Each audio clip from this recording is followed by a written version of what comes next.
التاني من ذكريات زملكاوي معانا دينامو الزمالك كابتن حماده انور، نورتنا. الله يخليك يا ندى، تسلمي. الحمد لله على السلامه يا كابتن. الله يخليك يا احمد، تسلم.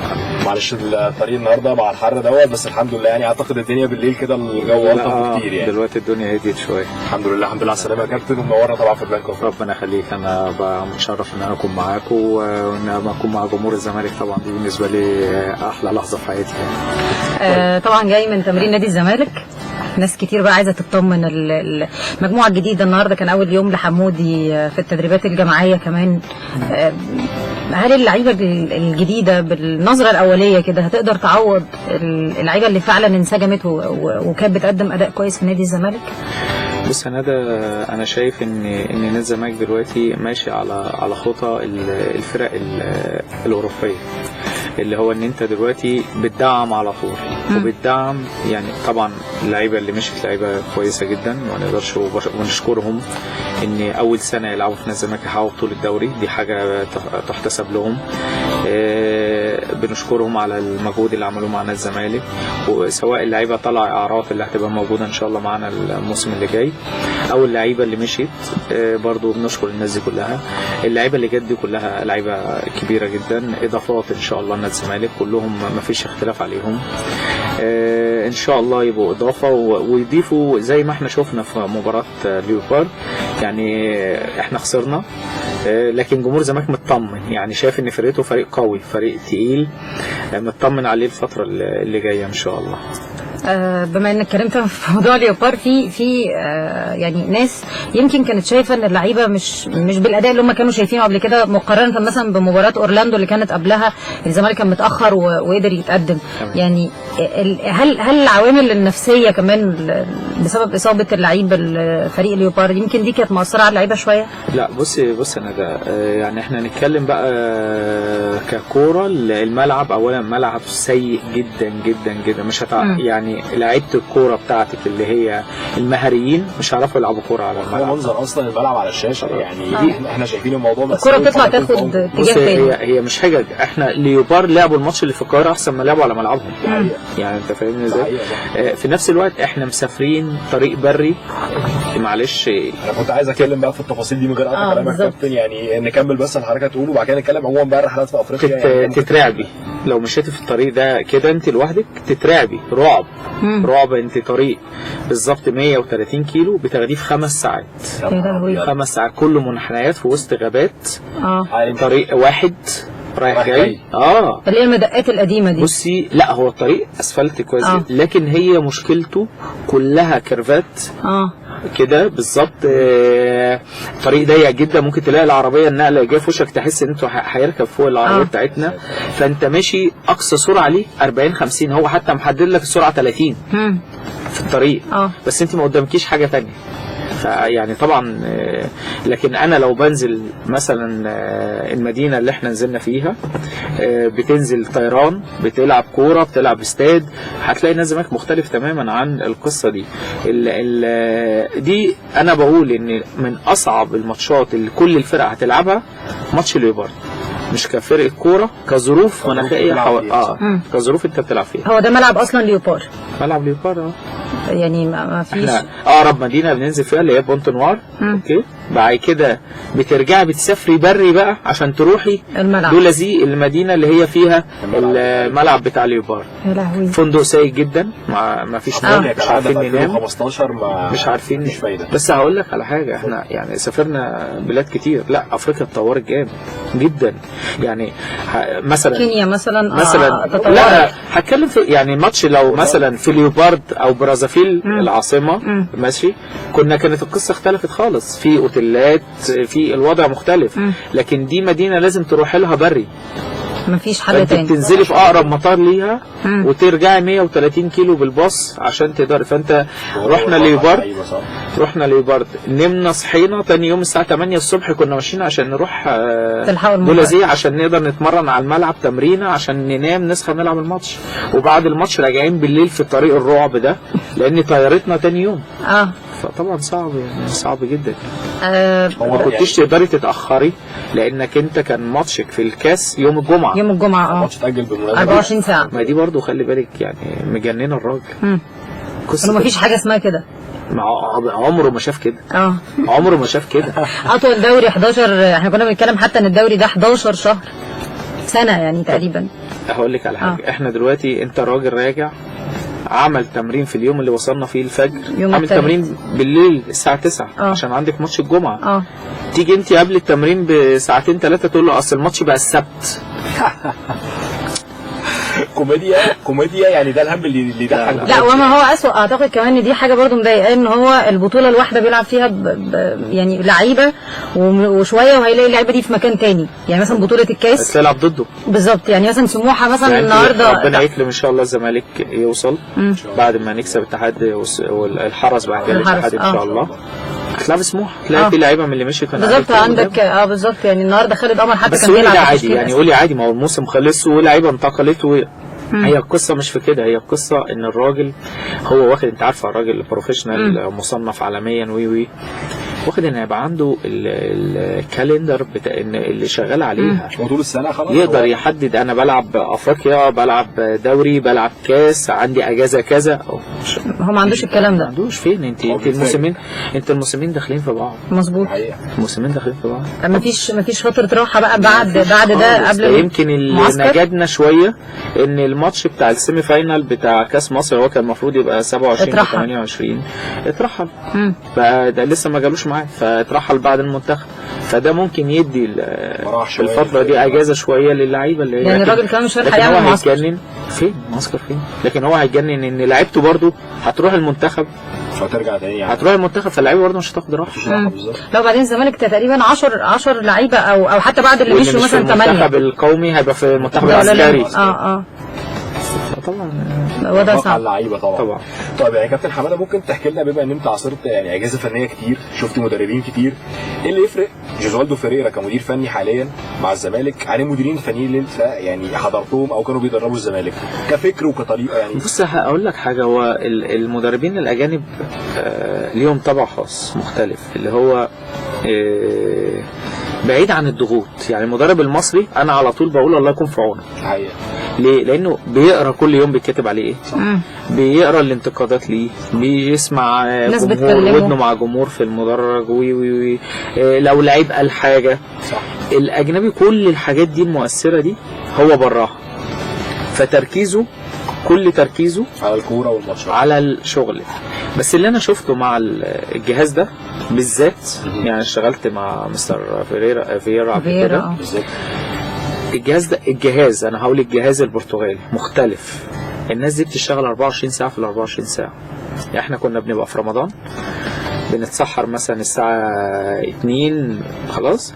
الناس اولا بتراعي دي جدا، قاعده معاك، ما بيدخلوش مثلا هم العشاء بتاعهم بعد كده يناموا ما لهمش، لا لا لا لا هو عايش معاك، قاعدين في اللوبي معاهم اللابتوب، يتفرجوا على الفرقه اللي قدامهم اللي هنلعبها، مع انه اتفرجوا بقالهم 3-4 ايام مثلا بيتفرجوا عليها، بس ما فيش لحد وهو رايح الملعب لو في حاجه صدفه، يعني ما بيديش فرصه. لا لا لا خالص سواء نونو او بيدرو او روي اللي كان موجود وراح الدوري الفرنسي.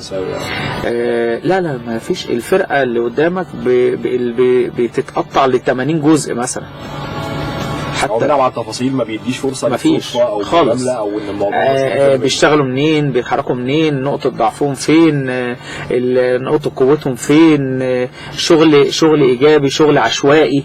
انت فاهمني ازاي؟ الحاجات دي ما كانتش تبقى موجوده في الاجهزه اللي قبل كده يا كابتن؟ ممكن تبقى موجوده بس مش بالتركيز ده، مش بالتفصيلات دي، مش بالتركيز دوت وبال 24 ساعه شغل كده زي ما انا شفت. انا بقعد اشوف، لا ممكن المدرب المصري بيختلف عشان المدرب المصري يبقى حافظ اللعيبه اللي في الانديه الثانيه، لكن هو مش عارف. صح، هو مش عارف اللعيبه اول مره يشتغل في الدوري المصري، فمش عارف فكر المدربين اللي قدامه، فعشان كده بيقعدوا وقت طويل جدا جدا جدا شغل. المدرب جوزوالدو فيريرا امبارح يمكن سمعنا اخبار كتير، ماشي الجهاز الفني هيرحل، مجلس الاداره بيدور على جهاز فني تاني، مجتمعين في الساحل الشمالي، كل الكلام ده يعني مدى صحته؟ والله بص يا ندى، الكلام ده كله مش مظبوط، وان شاء الله بكره في اجتماع بين سياده المستشار مرتضى منصور والبروف ان شاء الله بكره، عشان هم يعتبروا اتفقوا على كل شيء، اللي هي بس الرتوش الاخيره زي ما بيقولوا، وان شاء الله، لان الجانبين المستشار مرتضى متمسك بيه والراجل متمسك بالنادي. بص انا عايز اقول لك على حاجه، من حظوظ البروف انه يجي في الوقت ده في نادي الزمالك. صح، بكلمك بصراحه. كل الامكانيات موجوده في نادي الزمالك حاليا. نواحي ماليه، استقرار، قوه، انا بكلمك بصراحه. لعيبه على اعلى مستوى، معاه جهاز فني من اول الكابتن اسماعيل يوسف لحد ما تدرجي بقى كابتن ايمن طاهر، حماده، الجهاز الاداري معاه، الجهاز الطبي الدكتور ايمن فريد والجهاز الاداري معاه. كل الناس دي مسخره لخدمه نادي الزمالك. فخدمه نادي الزمالك يعني مسخره لخدمه الراجل. انجح، احنا مش عايزين غير ان احنا ننجح. انا شخصيا كان نفسي ان انا ابقى نادي الزمالك ياخد دوري، نفسي. فكلنا مسخرين، بس اللي بيساعدك على كده ان الامكانيات موجوده. المستشار مرتضى ومجلسه بصراحه يعني انت اكيد داريه واكيد داريين، مفيش حاجه متاخره. سواء للراجل من ساعه ما جه، مرتباته واقامته وتنقلاته والحاجات دي كلها، وسواء لعبتنا او احنا كمصريين كمان بصراحه. فدي من اهم عوامل النجاح اللي كانت بتوقع نادي الزمالك قبل كده. ان انت عندك مشاكل في العقود، عندك مشاكل في الفلوس، عندك مشاكل في ان انت تشتري لعيبه، كل الحاجات دي. وهي دي معلش احنا نقول هو ده العصب بتاع الحياه دلوقتي. لو مش موجود خلاص شكرا، اللعيب مش هتلاقيه معاكي. اللعيبه اللي مشيت مستحقاتها بالكامل اخدتها ولا لسه في حد؟ اخدتها بالكامل. يعني مفيش حد لسه ليه فلوس او هيرجع او لا لا لا، ما بنربطش دي بصراحه. ودي من الحاجات الايجابيه ان في لعيبه كمان المفروض نسبه المشاركات بتاعتها خدت الشيكات بتاعتها قبل ما تمشي. يعني في يعني خلاص بقى بالظبط ما بقاش في حاجه ناقصه في النادي. بص اقول لك حاجه يا ندى، انت اللعيب بيمشي من نادي الزمالك دلوقتي وبيعيط وهو ماشي من نادي الزمالك. انت في لعيبه كانت بتروح تتنازل عن مساحات عشان تمشي من نادي الزمالك. مظبوط. لحد السنه اللي فاتت. انت فاهمه ازاي؟ فاللعيب مش عايز يمشي. وحتى اللعيب دلوقتي اللي يبقى عارف ان هو ممكن ما يتحطش في القايمه، ممكن يبقى فري خلاص، ويجي المستشار مرتضى يقول له امضي عشان تطلع عرق، بيمضي له ويطلع عرق، مع انه هو عارف ان هو ممكن يمشي من غير اي حاجه. لا، بيمضي فري حبا في المكان وفي الاستقرار وفي الاحترام اللي شافه في السنه اللي قعدها في نادي الزمالك. ده حقيقي. حتى كان معانا من يومين برضو كابتن صالح موسى، واحنا بنتكلم ان هو هيمشي كده فجاه برضو لقيناه دمع يعني الموضوع. صالح لعب كام ماتش؟ 4 ماتشات تقريبا.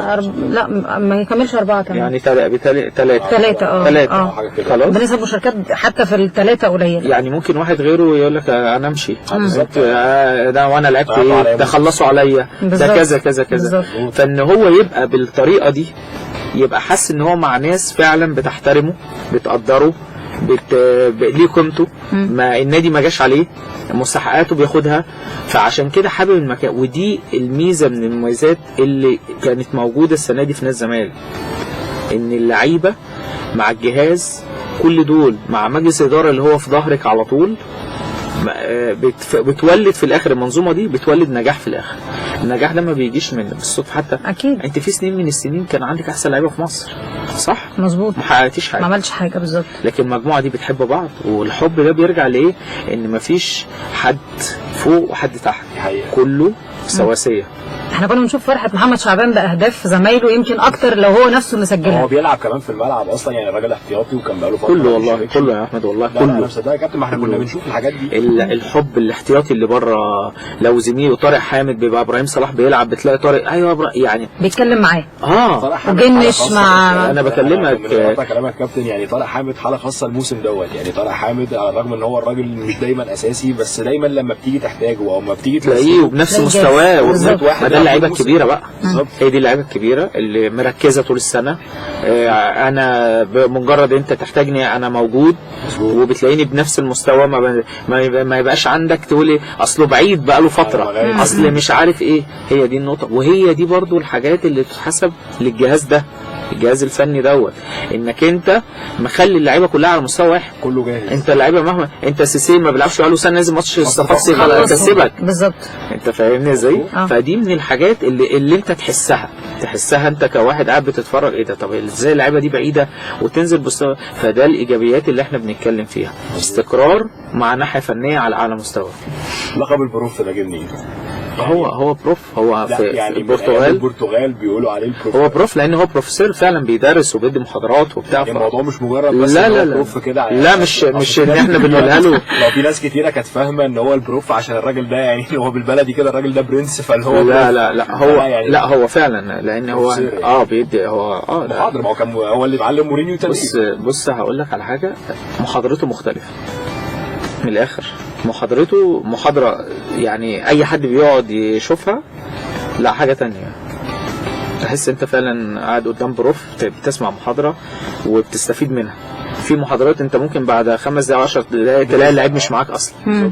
لا هو محاضرته لو انت جاي من كوكب تاني وعندك ماتش دلوقتي هتنزل تلعب دلوقتي وهتبقى فاهم صح. بالظبط. يعني حتى كنا بنشوف التعليمات دي لما كان بيديها لمحمد عادل جمعه هو نازل مباراه ليوبارد اللي فاتت واقف مركز. انا نفسي بتفرج اللي هو يعني هو محمد فاهم هو بيقول له ايه.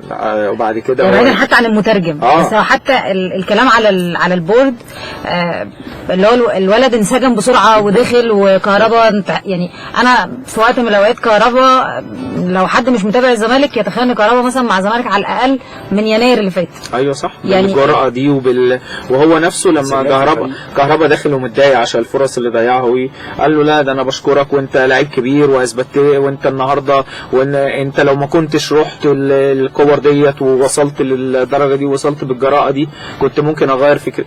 ادى للولد تاني دفعه في ساعتها. وبعد كده هو بيعمل حاجه. لو احنا لا قدر الله خسرانين مباراة يقعد يتكلم بعد المباراة مع اللعيب يرجعهم ثقة، يعني يرجع الثقة ليهم في ساعتها. كسبانة ما بيتكلمش على اللعيبة خالص ما فيش انسي. خسرانة يقعد في ساعتها بعد المباراة في الأوضة كلنا قافلين علينا ويتكلم معاهم زي ما حصل ماتش المقصة. ايه يعني انت الأول وارفع وش ايه في ايه وما فيش حاجة وعندنا 5 ماتشات ب15 بونت هناخد الدوري هناخده احنا ما بنلعبش على مباراة واحنا بنلعب على بطولة. خلاص بيدخلك على طول في الايه، بيدخلك على طول في اللي انت على طول مش هتقعد بقى وعامل دماغك كده ومش عارف ايه. لا ما فيش الرياكشن اللي عمله بعد مباراة وادي دجلة. الحركة بقى والباور فرح. يعني طول الوقت احنا بنشوفه راجل متزن وهادي حتى لما بيدخل جون او كده عادي. لا يعني هو عادي بس هي فرحة ان هو يجي مصر حقق بطولة دوري. في البرتغال محقق بطولات كتير. حاجة بتضاف له في تاريخه. بتضاف له اول سنة يجي فيها ياخد بطولة دوري مع نادي الزمالك بعد 11 سنة ما ياخدش دوري. كمان برضه يتحسب له يا كابتن حماده ان هو الراجل ما مسكش الفريق من اول السيزون. يعني هو الراجل جاي في نص السيزون مسك الفرقة بس معاه فريق كبير. بالظبط. يعني انا برضو دي هفضل اقولها. معاك الادوات اللي تنجح. معاه مجموعه لعيبه كويسه. معاه بصراحه زي ما انا بقول مجلس اداره موفر له كلها. معاه مدير كوره كابتن اسماعيل ليه دور كبير جدا لان هو همزه الوصل ما بين مجلس الاداره والجهاز. شال كتير جدا عن الجهاز. هو اللي بيتعامل مع مجلس الاداره. شال كتير جدا. احنا مسمينه السفنجه. والله ربنا كده. شال كتير جدا عن الجهاز.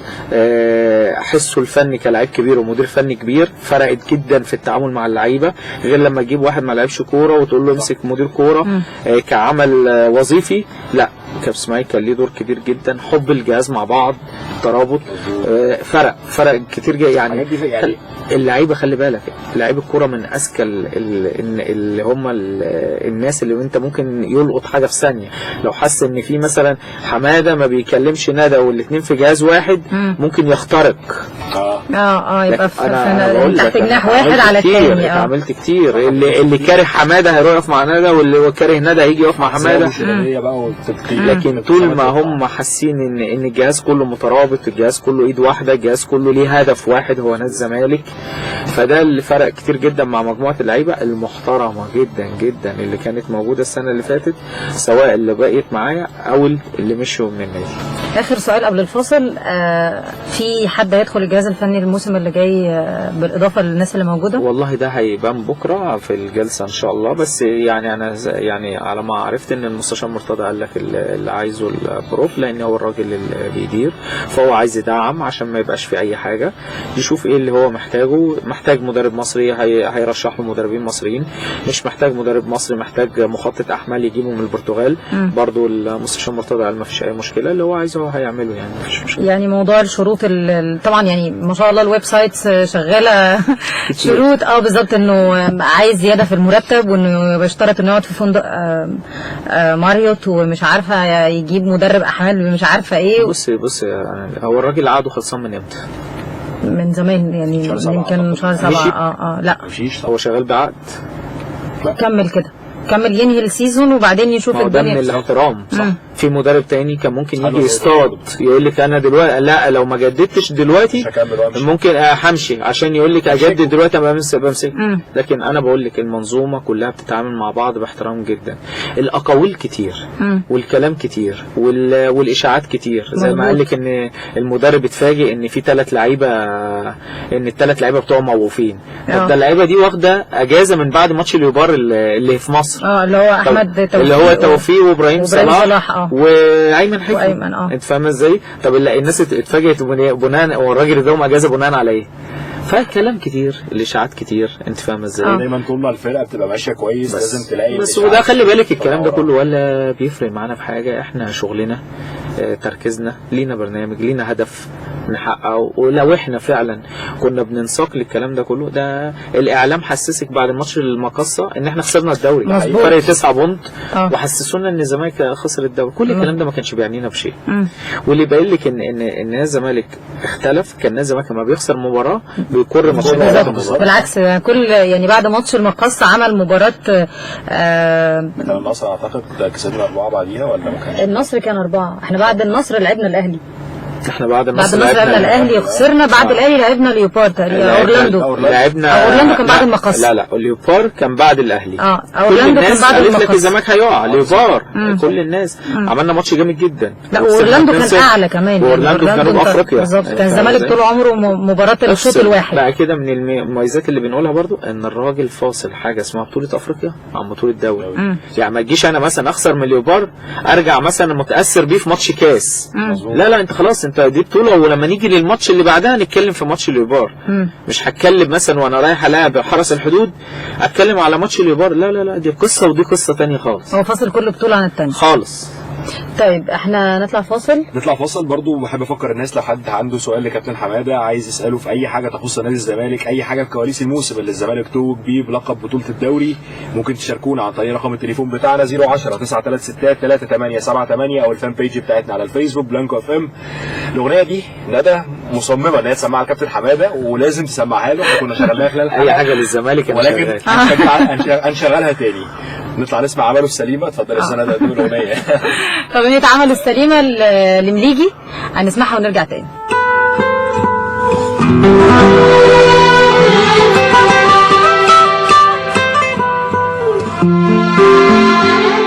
اتكلمنا في شويه اسئله كده، خلينا نتكلم برضه يا كابتن حماده دلوقتي. يمكن بما ان انت حضرتك موجود في الجهاز الاداري وجوه الجهاز الفني بشكل كبير، لو هنتكلم على دور المترجم، يعني انت كنا بنتكلم قبل الفاصل ان دايما الاجهزه الفنيه او المديرين الفنيين المصريين عموما دايما ودنهم مع الصحافه، بيشوفوا اللي بيتكتب، بيشوفوا اللي بيتقال، الانتقادات، الحاجات دي كلها. يمكن كنا جت فتره الناس كان بالظبط مع انتهاء عقد فريرة الناس كانت بتبتدي تتكلم هو الراجل هيكمل، الراجل هيمشي. اكيد دور المترجم بيفرق كتير في ان انت بتفصل المدرب عن الحاجات اللي بتحصل. يعني في مترجمين اي حاجه بتحصل بيقولها له على طول. ايه اللي يفرق؟ اللي معانا حسني حازم، هو اتعامل مع مدربين كتير قبل كده، اشتغل مع مانويل الجوزيه، اشتغل مع مالدي نوف الموجود دلوقتي ماسك الاتحاد، فاشتغل في الكوره فعارف ان في حاجات ممكن تتقال، في حاجات ممكن ما تتقالش، في حاجات تترجم، في حاجات ما تترجمش، في كلمه ممكن تتقال في وسط الكلام.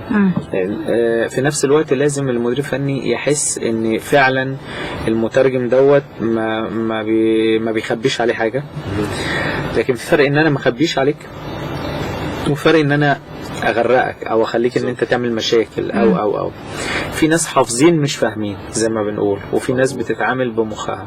فحسني محترم جدا، انا اعرفه اصلا لان هو اصلا كان شغال في سفارة انجولا، فكنت بتعامل معاه من قبل ما يبقى موجود عندنا، لكن خبراته في تعامله في الترجمة قبل كده مع جوزيه ومع ضيوف اديته ان هو يعرف يتعامل. بس هو بيتعامل دلوقتي مع مدرب مصنف عالميا، مدرب كبير في يعني صح. بالنسبه مع احترامي لجوزيه ومالدينوف، لا البروف حاجه تانية.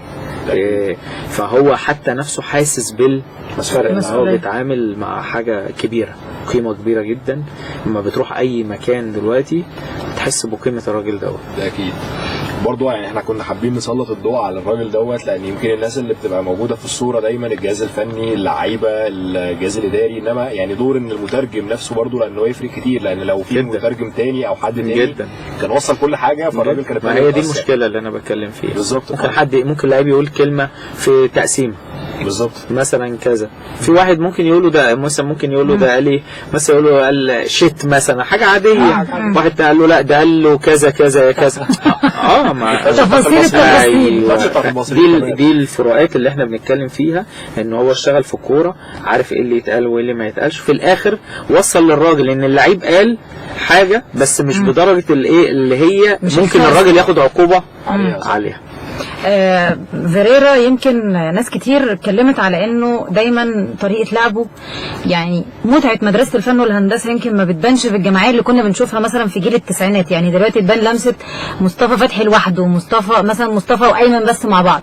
الراجل بيلعب يمكن بناحيه دفاعيه اكتر شويه.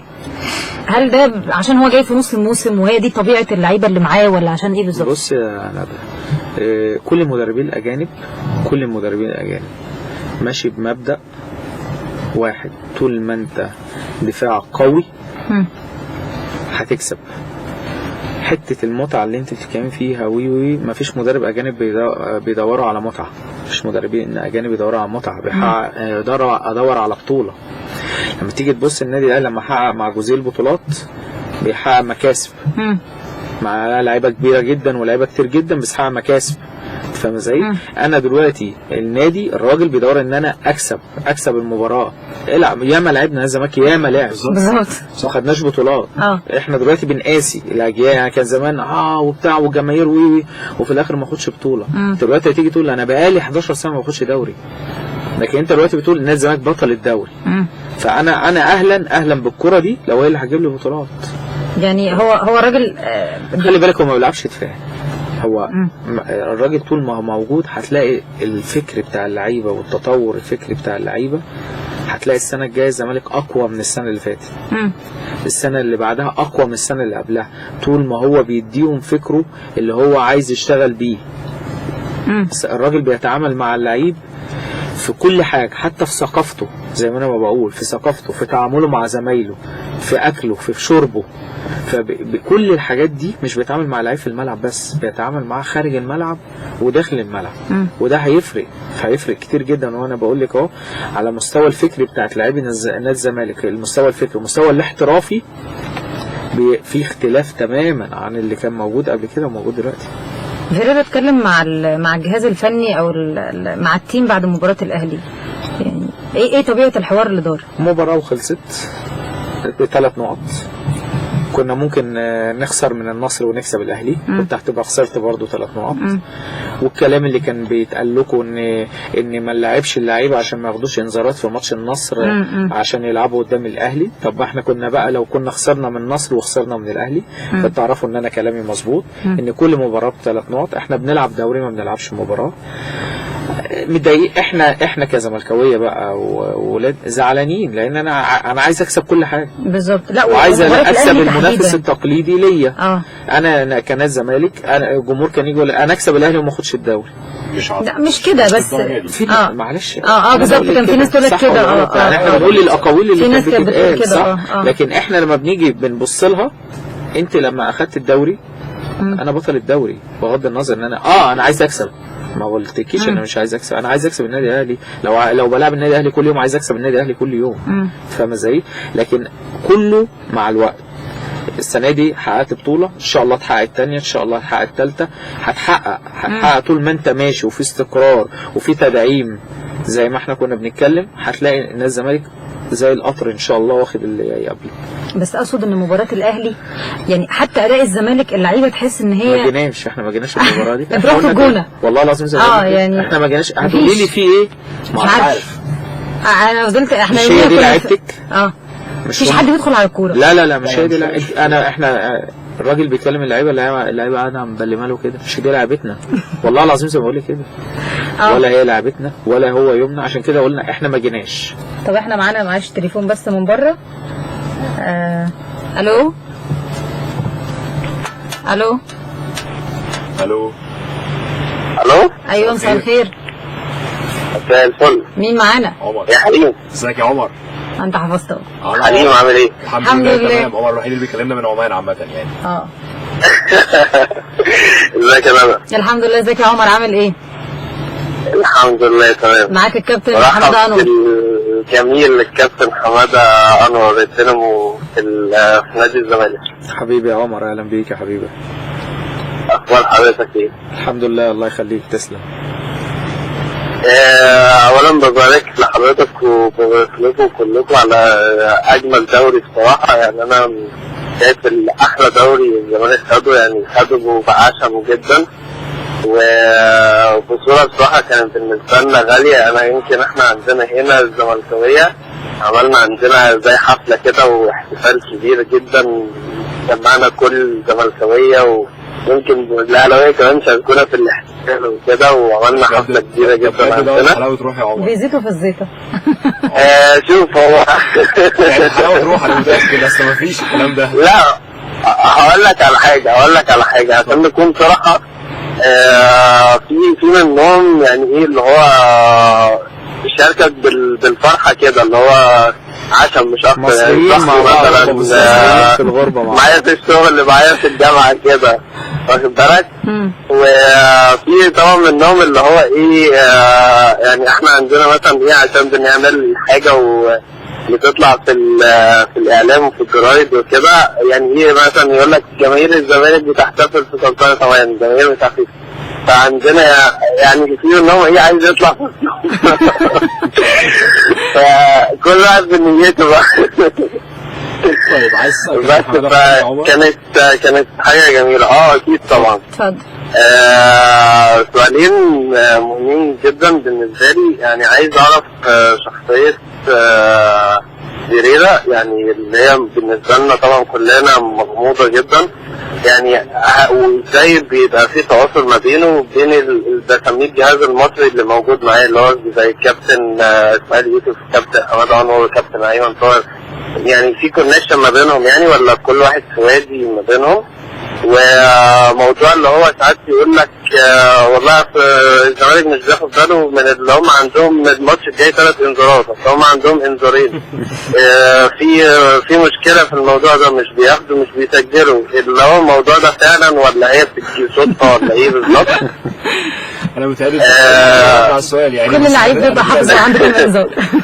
لا انا كنت لسه لو انت كنت لازم قبل ماتش الاهلي نقع في الموضوع ده. لا انت لو كنت بتسمعنا يا عمر كنا لسه يعني واخدينها ان هي فكاهه على فكره، لان احنا لو انت طبعا انت راجل متابع، والناس اللي في الغربه بتبقى متابعه اكتر من الناس اللي في مصر. يعني لو انت متابع ان احنا بعد ماتش ليوفارد على طول في مجموعه لعيبه خدت ماتش ليوفارد اللي في مصر، لان احنا كنا خلاص حسمنا الدوري. لو تفتكر في مجموعه لعيبه خدت راحه، البروفيت ده راحه 8 ايام، كان منهم اللعيبه اللي واخده انذارات، اللي هو ابراهيم صلاح لغايه النهارده راحه. احمد توفيق ما كانش موقوف في الدوري لو تفتكر، بس ابراهيم كان عنده مشكله في رجله، فراح الراجل مديله راحه لانه كده كده مش هيلعب. احمد توفيق بعد على طول المباراه اللي هي كانت وادي دجله بتاعت لا مش وادي دجله، قبلها ماتش الجيش. بعد ماتش الجيش احمد توفيق خد راحه، ايمن حفني واخد راحه من ساعتها لو تفتكر. طب ما اللعيبه دي لو الراجل مش عارف ان هي موقوفه، طب ما كانش هيديها راحه، صح ولا غلط؟ لان احنا عندنا مباراه في افريقيا. لا فعلا صح. فاهمني ازاي؟ والله نفسه طلع راجل. كابتن حماد احنا ما فيش زملكاوي يقدر يشارك في مجهود حضرتك ده فعلا. فكرة بص انا عايز يعني بس اقول لك على حاجه، في موضوع القيد والموضوع ده يعني فاهم، يعني ما فيش زملكاوي يقدر يشارك. بس احنا عودتنا مرات لازم نيجي قبل ماتش الاهلي ونقعد نجيب اللي هو صورة في استوديو من الاستوديوهات، وكانوا في وليد صلاح ومش فاكر كان مين وكريم حسن بيعرفوني انا شخصيا ان ابراهيم صلاح انذار ثالث في ماتش كده وانا اقول لهم ابراهيم صلاح هنساب تاني، فجيت قلت لهم خلاص يبقى انتوا اللي عارفين لما تلاقوه في الماتش الجاي خلاص. فانت فاهم ازاي. فدي حاجات طبعا يعني انت فاهم ازاي عايز انها تحصل. معلش يا كابتن بس لا انا بس عايز بس اقول لك انا في حاجه بس عايزين نتكلم. اتفضل. برضو قال لك ان ايه، ان الجهاز كان فاكر ان الايقاف بعد 3 انذارات مش انذارين. طب ده انت بتناقض نفسك. طب ما انا احمد عيد وباسم مرسي موقوفين بانذارين قبل ابراهيم صلاح وقبل يعني حتى لو احنا اللي بقالنا 6 سنين شغالين في افريقيا ما نعرفش المعلومه دي، لو جينا عرفناها على باسم كنا هنبقى عارفين ان دول لو خدوا انذارين هيتوقفوا. فانا بس بكلمك بايه، انا بكلمك بحاجات بتحصل فاهم ازاي. مش بكلمك ان انا لا، ده انا بقول لك قبلهم باسم واحمد عيد موقوفين بانذارين في بطوله افريقيا. بالظبط فعلا. يعني لو حضرتك كنت وصلت رساله للكابتن احمد حسن مكي كان موقوف 4 ماتشات وهو واقف اوريدي خلاص 3 وبقى له 1، فلو كنت وصلت له رساله هو كان يكمل الواحد ده في عرض الحدود ويجيلنا الدوري خلص قبلها. يا عمر بس نقطة غيرة دي معلش انا مقتنع بيها جدا يعني. معلش طبعا احنا كنا قلناها بس كابتن حماده هيرد عليك حاضر تاني دلوقتي. معلش والله يا حبيبي معلش راجع لا ولا انا عمر ميرسي. شكرا جدا يا عمر. شكرا يا كابتن حماده. كل الزملكاويه في عمان. شكرا يا كابتن. مع السلامة. مع السلامة. طيب كابتن هو كان بيتكلم على تواصل الجهاز الفني مع المصريين، يعني ازاي الكلام ده بيحصل؟ طبعا زي ما احنا اتكلمنا، زي قلت لك ان الجهاز كله مترابط جدا. في حركه الوصل طبعا في الترجمه المترجم حسني، وقلت لك ده محترم جدا. المدربين الاجانب اسرع ناس تعرف اذا كنت انت بتشتغل ولا بتتكلم بس ولا الراجل لما جه سافر معانا اول سفريه رواندا كان مرعوب من ايه بقى؟ انه سافر افريقيا. ولما جيت انا كمان قلت له احنا هنسافر على الطيران الاثيوبي. بصي بقى يعني انا مش مسافر. روح انتوا وانا اتابعكم بالتليفون. رعب. انا فاول سفريه سافرها معانا اللي هي المباراه اللي احنا كسبنا تقريبا فيها 4. فجينا قلت له يا بروف لا تكلميه ما فيش. هو عصبي جدا طبعا. المهم اول ما طلع طياره، لا طياره كبيره، فاكر ان هي طياره صغيره ما تتمرجع. والله الناس طريقه كده. المهم رحنا شاف الطياره اول ركب بتاع اول وصله اللي هي من كايرو اديس ابابا، ننزل ترانزيت. قعد في ترانزيت تمام مش عارف ايه. خدنا الطياره الثانيه، راح هناك لقى الاوتيل جاهز، الباص اللي ابتدت الثقه تجيله في المجموعه اللي معاه في الوقت ده. ان مع ناس الحمد لله مريحاه، مع ناس لحد ما فاهمه شغلها، ما فيش متاعب، لان افريقيا كلها متاعب. ما فيش متاعب. السفريه ماشيه زي الساعه زي ما بيقولوا، كل حاجه بالوقت بكل حاجه. كانت اصعب حاجه بالنسبه له هو وكان قلقان منها ماتش سانجا.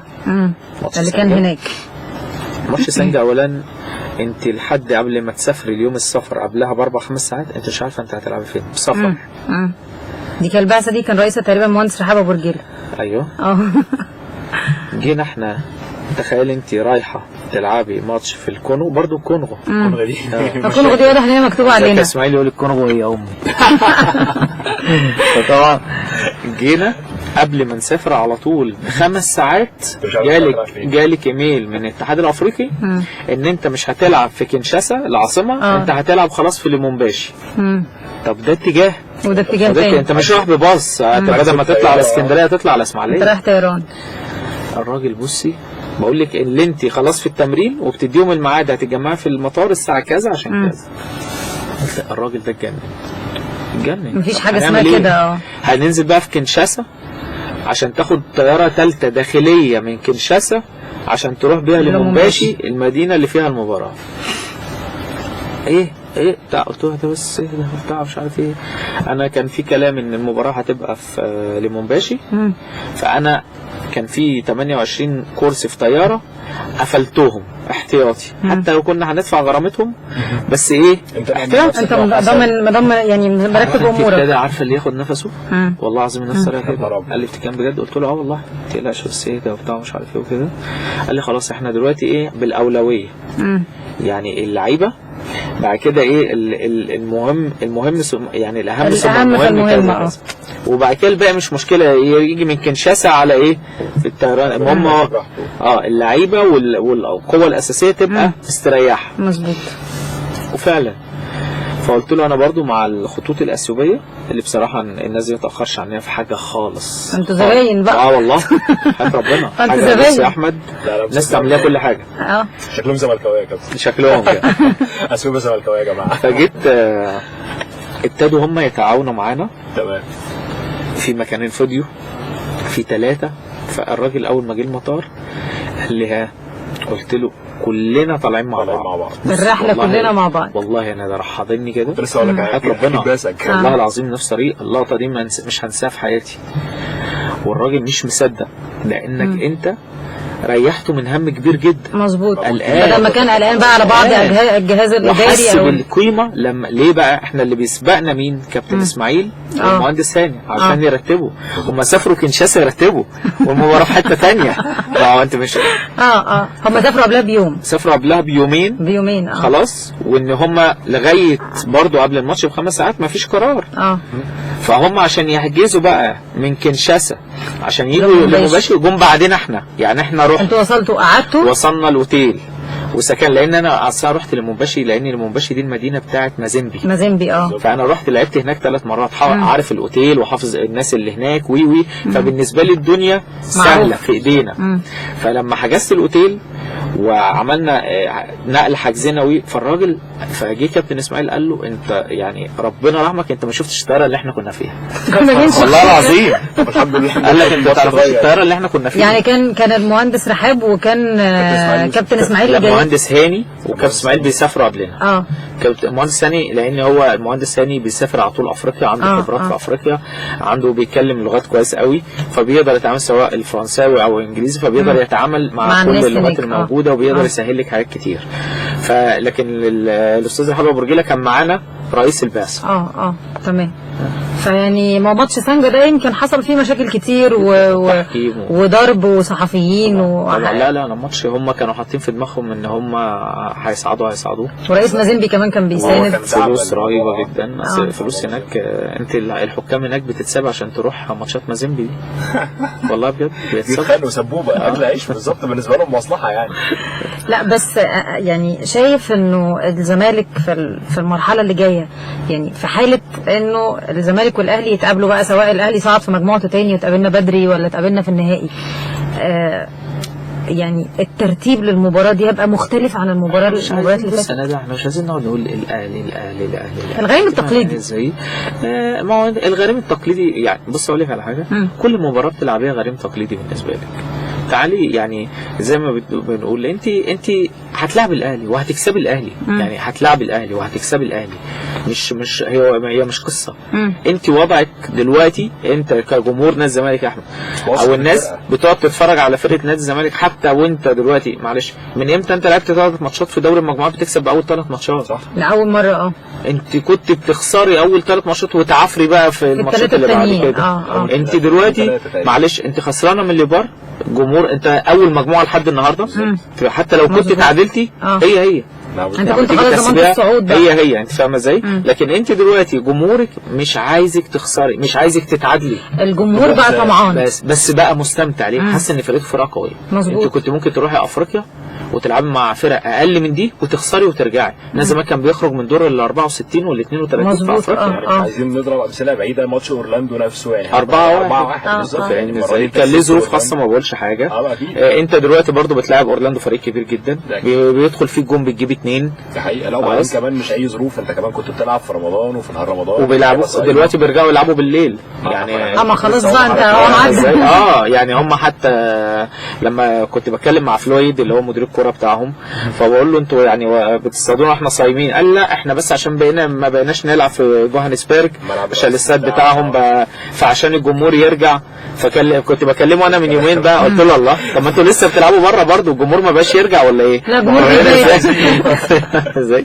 فطبعا لا طبعا كانوا بيحاولوا ان هم يصطادوا الفرق زي ما بنقول في الوقت ده، عارفين ان احنا الحمد لله حتى عامه في كاس العالم ماتشات كاس العالم كانت بتتلعب بالليل، فكان يعني الموضوع مش بس لكن هم اقول لك على حاجه جو تاني خالص، كوره تانية خالص. ما لا هي دي الكوره، هي دي الكوره. انا الراجل بعد الماتش قال لي انا حاسس ان انا بلعب في بطوله اوروبا.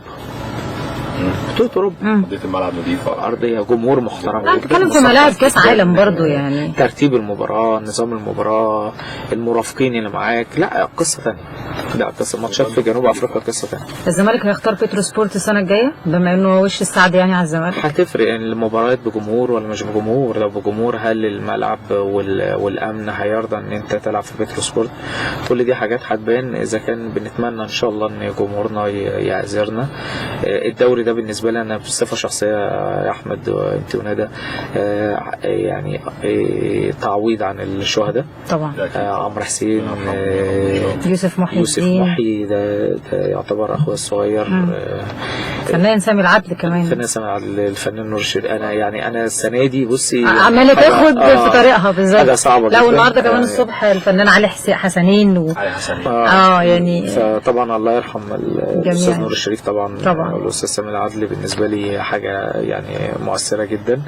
لكن انا بتكلم على في ناس ماتت عشان الزمالك ياخد الدوري. مظبوط. دي بالنسبه لنا صعبه جدا يعني، وهفضل اقول بدل مره مليون والله ما كنا نعرف ان في ناس ماتت، يعني هفضل اقولها اكيد. حتى في لقطه لعمر، يعني عمر جابر في ناس كتير كانت بتقول ان هو كان عارف والله. لا عمر انا شفت له لقطه عمر واقف قدام الجمهور بيقول لهم يعني اهدوا بالراحه عشان خاطر الزمالك، يعني ده دليل ان الراجل ما كانش عارف. لكن انا بقول لك احنا ولا مسؤول ولا لعيب، لان احنا جوه الملعب ما نعرفش حاجه. هم الناس اعلنوا امتى؟ يعني مش عايز افتح طبعا المواضيع دي، لكن انا بتكلم ان دول قبل اي حد ان هم دول اللي يعني بنهدي البطوله دي لارواحهم ولاهاليهم، ويا رب نقدر ان احنا نعوضهم عن اي حاجه هم راحوا ضحوا عشانها. انتوا يعني انا كنت دايما ضد راي اللي بيقول لا لازم الدوري يتلغي. بالعكس يمكن رجاله الزمالك تحديدا ايا كان بقى لعيبه بجهاز فني باداره حققوا للشباب اللي راح ده امنيه، لا وحققوا له امنيه يعني طبعا رايح له الدوري اللي هو كان نفسه يشوفه. رايح في مباراه مهمه جدا للزمالك، محتاج انه يقف وراه عشان يكسب وعشان يكسب مباراه امبي عشان ياخد الدوري. فهو راح لهدف. ساعتها كمان كان الامبي الثاني يعني انت كان طبعا كان مباراه المنافس بتاعك. انت رايح عشان هدف تقف ورا الفرقه عشان يحقق بطوله. ما هو ده هدف جمهورنا الزمالك، ان على طول يقف في ظهر فرقته. انا بشوف جمهور الزمالك يعني بعد بطوله الدوري اتفاجئت. لا انا مش متفاجئ لان انا من جمهورنا الزمالك. لا اتفاجئت انا فرحان عشان الجمهور فرحان والله. انا بس التنظيم يمكن مش الناس يعني الاستمتاع اللي الناس كانت رايحه له يمكن علشان الموضوع خلص بسرعه قوي خلص بسرعه. بس بص اقول لك حاجه، احنا في افراح جمهورنا الزمالك في افراح من ساعه ما انت حسمت الدوري، مش اليوم ده بس، من يوم مباراه الاهلي وسموحه، مش اليوم ده بس، انت كل يوم الجمهور في افراح. صح. يوم مباراه الاهلي وسموحه كان عدد غير طبيعي في نادي الزمالك. لسه بقول لك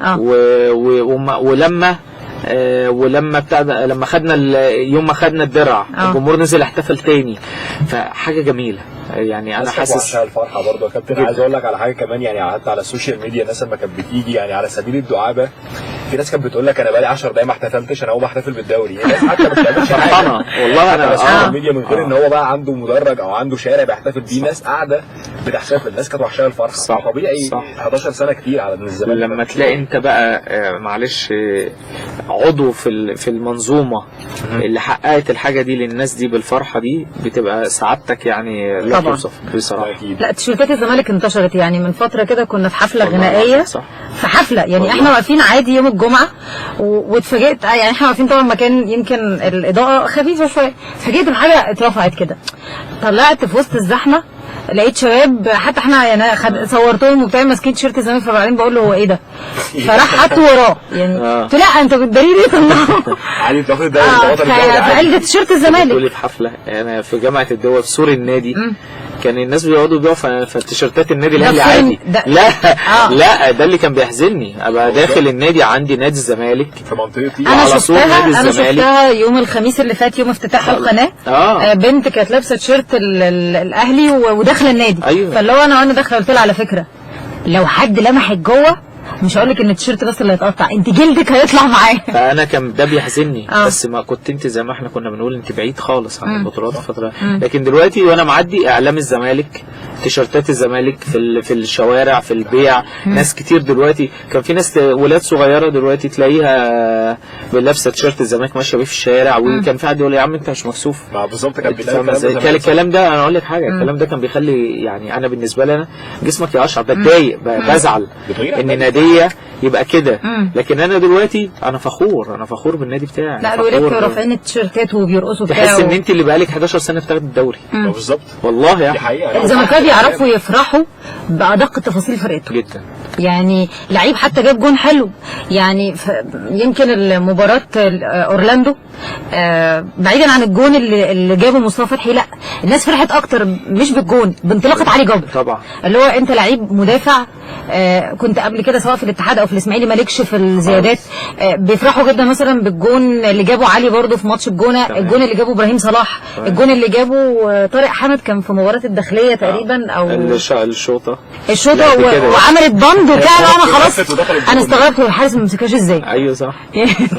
ده معديه من تحت ايدك. بص يا ندى انت يعني فتحتي حاجه كويسه جدا، ان انت جمهور الزمالك مدي نجم المباراه اللي فات لكهربا. مظبوط. شوفي الجمهور وشوفي روعه جمهور نادي الزمالك وشوفي وعي جمهور نادي الزمالك.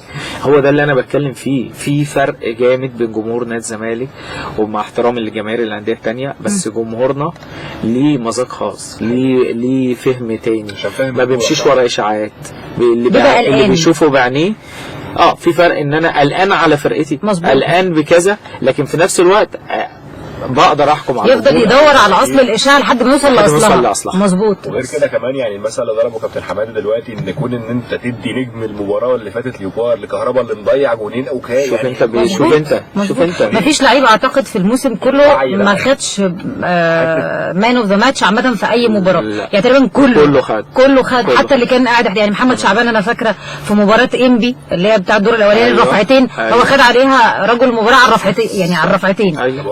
الوعي انا ده من غير قطع كلامك يعني احنا جمهور تاني كان انفعل على لعيبته وانت راجل مضيع علينا يعني مضيع اجوان وبعدين حصلت في نادي تاني لعيبه جديده ولعبت وبقى فيها انتقادات كتير على ادائهم مع ان اول مباراه بالظبط. كمان يعني ماتش اليوكارد اللي فات دوت يعني مش معيار لاي حكم على اي لعيب يعني لا ارضيه تسمح ولا جو يسمح ولا اي حاجه تسمح. واعتقد لعيبه برده كانت متحفظه في الدخلات عشان يمكن اصابات وتوتر وقعد اي لعيب على الارضيه. عارفه انت لما تكوني قاعده على كرسي مش عارفه تقعدي، هو لعيب الكوره مش عارف حتى يمشي. صح. لا هو اقصد كمان ان يمكن اصابه لعيب ليوبار يمكن شويه مش هنقول مؤثره على نفسيتهم بس يعني مخليهم حذرين شويه. الملعب ارضيته سيئه. بص انا بس عايز نتكلم في نقطه. انت نادي الزمالك السنه اللي فاتت لو نفتكر كمل بطوله افريقيا ب 13 لعيب. صح. منهم الشناوي كان محطوط في القايمه لاعب راس حرب لاعب كان تقريبا فيتا كلوب. صح. كل انت كملت الدوري المجموعات كله بال 13 لعيب. انت السنه دي الحمد لله كرم من ربنا سبحانه وتعالى انت بتكمل بطوله افريقيا ب 23 لعيب. هم قوتك اللي ابتديت بيهم البطوله. انت كنت معيد 24 دلوقتي انت معاك 23 لعيب تكمل بيهم بطوله افريقيا.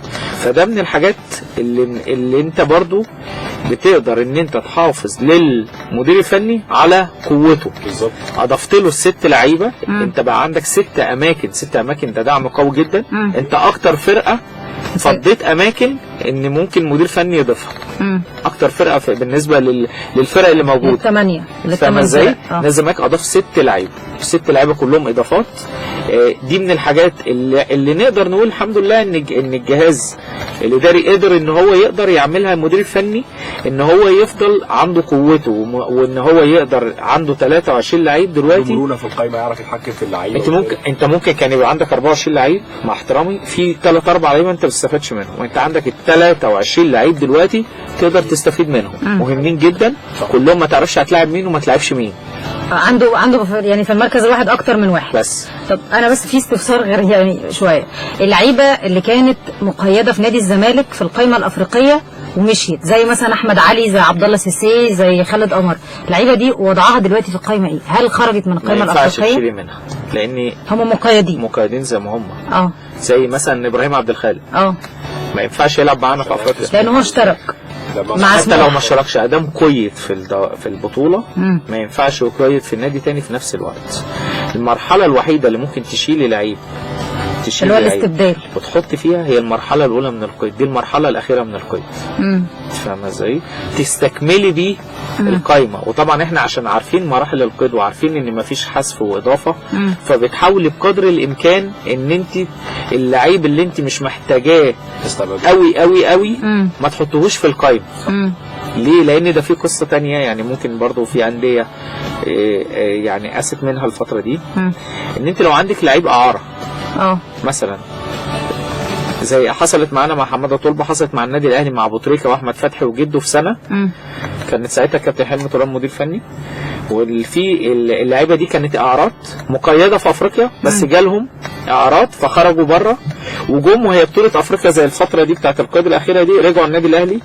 فالنادي الاهلي هم ان انت دلوقتي كده هم مقيدين في افريقيا. لا، النظام الافريقي لا، حتى لو مقيد عندك وطلع اعاره ورجع تأيده من اول وجديد تاني واتحسب عليك، يعني اللعيب يعتبر اتأيد مرتين. عشان في ناس كانت تقول لك ازاي حماده طلبه يتأيد مرتين. دي حصلت معانا بعد ما اعارته خلصت من المقصه، وجينا احنا نجدد اعارته تاني. كان لازم ادام اعارته خلصت وبتعمل له عقد جديد في الاتحاد المحلي يقيد مره تانية في القايمه، وبياخد رقم تاني غير رقمه الاولاني عشان ما ينفعش تشارك بنفس. انت فاهمه ازاي؟ فبرضه دي من الحاجات التريكات اللي انت بتكتسب فيها خبرات، والناس برضه ما كانتش تعرف. الناس قالت لك ايه، مش حماده انور ازاي يأيد لعيب مرتين؟ خلي بالك لو انت غلط السيستم مش هيقبله. مظبوط. الاتحاد الافريقي بيتعامل بالسيستم، احنا السنه دي الاتحاد المصري ابتدى اول سنه يتعامل بيه. لو انت مدخل حاجه غلط على السيستم مش هيقبلها. فساعتها النادي الاهلي كان عنده 5 اماكن، خسر 3 اماكن انا فاكرهم بالاسماء، جده وفتحي وابو تريكه. كان ابو تريكه في السعوديه وخلاص. ال3 دول اتأيدوا تاني. احنا ساعتها أيدنا طلبه تاني لما جددنا عرض. يعني خالد قمر واحمد علي وعبد الله سيسي واعتقد احمد سمير يعني. طب دلوقتي ومحمد شعبان دلوقتي مثلا خالد قمر مثلا اعاره وهيرجع الزمالك، لكن احمد علي يتم يعني ان انتوا تشيلوه وتحطوا حد تاني بعد الكونفدراليه. ما انت الكونفدراليه ما خلاص بقى عندك قائمه جديده بقى. القائمه الجديده وهتحصل برضه لانك انت هتأيدي اللعيبه اللي معاكي من السنه دي. هتيجي في نهايه الموسم في لعيبه هتمشي ولاعيبه هتيجي. فاللعيبه دي اتأيدت ولعبت معاكي، بس هيبقى في اماكن فاضيه. ما هو زي السنه دي. انا بقول لك المسلسل هيفضل شغال، بس انت بخبراتك بتحاول بقدر الامكان. لو المدير الفني هيقدر يستفيد ب20 لعيب بس او ب21 لعيب بس، انت فهمت ازاي؟ في اماكن فاضيه للاحتياط. ليه؟ لانك انت قائمتك في مصر 25 و5 تحت السن، يعني بتتكلمي في 30 لعيب. لما انت تيجي في تأييد 24 بس، يعني انت قعدتي مع المدرب مره واثنين وثلاثه عشان توفر اماكن. لان انا عارف ان الفتره الاخيره من القيد بتبقى فتره الانتقالات السنويه اللي ما بين الموسمين، فاكيد هيبقى عندك لعيبه. فلا انت بقدر الامكان توفر اماكن. وفعلا انت 6 اماكن انت اشتريت. الناس زمان اشترى كام لعيب جديد؟ 7 صح؟ انت لا 8 بالظبط. بعد ابراهيم عبد الخالق 8 اللي يحقوا ليهم انه يتأيدوا في افريقيا هم 7. 7 لان ابراهيم ما ينفعش يقال. انت استفدت منهم من 6 اللي هو طلعت شريف علاء بره بس هو ده الوحيد اللي انت ما قدرتيش تستفيدي منه. فاستفدت من 6 من الصفقات من ال7 اللي انت تقدر ان انت جايبهم السنه دي كموسم جديد. يا جماعه اللي انتوا بتسمعوه دوت من غير قطع يعني كلامك يا كابتن، يعني دي برضو قيمه للجهاز الاداري ان هو يبقى فاهم شغله كويس. يمكن في ناس كتيره بتبقى الامور او المفاهيم عندها ملتبسه شويه، فيعني ممكن زي ما كابتن حماده كان بيتكلم دلوقتي حته اللخبطه ان اللعيب كان عندي فممكن يروح ويرجع تاني، في ممكن اجهزه اداريه يعني الكلام ده حصل بالظبط في النادي الاهلي زي ما انت كنت بتقول يا كابتن، وحصلت مع نادي الزمالك السنه اللي فاتت، وحصلت مع نادي الزمالك بالظبط. هو انت اقول لك حاجه يا ابو حميد، اتفضل. انت ليه السنه دي انت نادي الزمالك السنه دي قسم من حاجه صعبه جدا. انت لو تفتكر نادي الزمالك خلص قائمته وخلص ال3 الاستبدال في اول الموسم. نادي الزمالك النادي ما استفادش في يناير من انتقالات لانك انت خلصت استبدالك ال3 في اول الموسم باللي هو كان صلاح سليمان، اسلام عوض، محمد ابراهيم. عشان ايه؟ عشان تفضل 13 لعيب تكمل بيهم افريقيا، لان ال3 دول كمان لو كانوا مشيوا كان زمانك انت بتلعب البطوله ب10 لعيبه. كارثه. انا بكلمك في اعداد وفي ارقام. 10 لعيبه ده اللي هو اقل من الفرقه اصلا. انت فاهمني ازاي؟ فال3 دول نادي الزمالك خلاهم ان هم يكملوا بس معاه الكام ماتش بتاع افريقيا وبعد كده استبدلهم، فبالتالي الزمالك خسر ال3 الاستبدال بتوعه اللي المفروض كان هيستفيد منهم في يناير. مظبوط. انت فاهم؟ فدي من التركات اللي احنا بنتكلم فيها، ان انت بتيجي تحافظ على احنا السنه دي عشان انت تعرف انت رايح ماتش ليوبارد ده قوتك قد ايه كلاعيبه؟ 30 لعيب. ازاي؟ هقول لك ازاي. انت اللعيبه القديمه بتاعتك لحد النهارده على قوتك، اخر يوم ليهم بكره. فاللعيبه القديمه سواء خالد قمر او انت لو كنت عايزه تلعبي الناس دي كلها او تسافر معاكي كان من حقك انت تاخديها. قايلين في القائمه بتاعتك. وتضاف عليهم ال6 اللي انت حطيتيهم. فانت وانت بتلعب ليوبارد كان قوتك 30 لعيب من حقهم ان يشاركوا معاكي غير ال3 الموقوفين، يعني سيب ال3 الموقوفين 27 لعيب على قوتك ان انت تقدر تستفاد منهم. انت فاهمه ازاي؟ ودي ما حصلتش. اللي خلانا ان احنا نعمل كده ان احنا جينا عملنا مذكره، كان سياده المستشار اتكلم مع الحاج محمود الشامي لما قعدنا عرضنا الموضوع على سياده المستشار، واتكلم مع الحاج محمود الشامي والاستاذ وليد عطار لجنه شؤون اللاعبين ان احنا دلوقتي مش معنى ان احنا بنلعب في افريقيا سواء نادي الزمالك او النادي الاهلي او نادي سموحه ان احنا كاننا بنتعاقب في القيد. انتوا المفروض تقفوا مع الانديه، احنا بنمثل مصر. مظبوط. والناس تفهمت كده، مش معنى ان انا بقى عايز ان انا اعيد لعيبتي الجديده اللي انا هستفاد فيها في افريقيا باسم مصر تحرمني من فترات القيد بتاعتي. يعني ان انا فتره القيد بتاعتي هتخلص في 13 اغسطس اللي هي الفتره الاولى، فانت كنت هتيجي ساعتها تقول لي ايه؟ لا انت عشان تأيد اللعيبه الجديده دي سلمني القائمه الاولى اللي هي بتاعت القديمه ومعاها القائمه الجديده. ما هو لازم كده عشان تأيد القائمه الثانيه لازم تسلم معاها القائمه الاولى. لا الموضوع صعب ومعقد قوي. لا طب احنا معانا تليفون. طب هناخد التليفون ده ونرجع نكمل الموضوع ده. نكمل تعقيد. الو مساء الخير.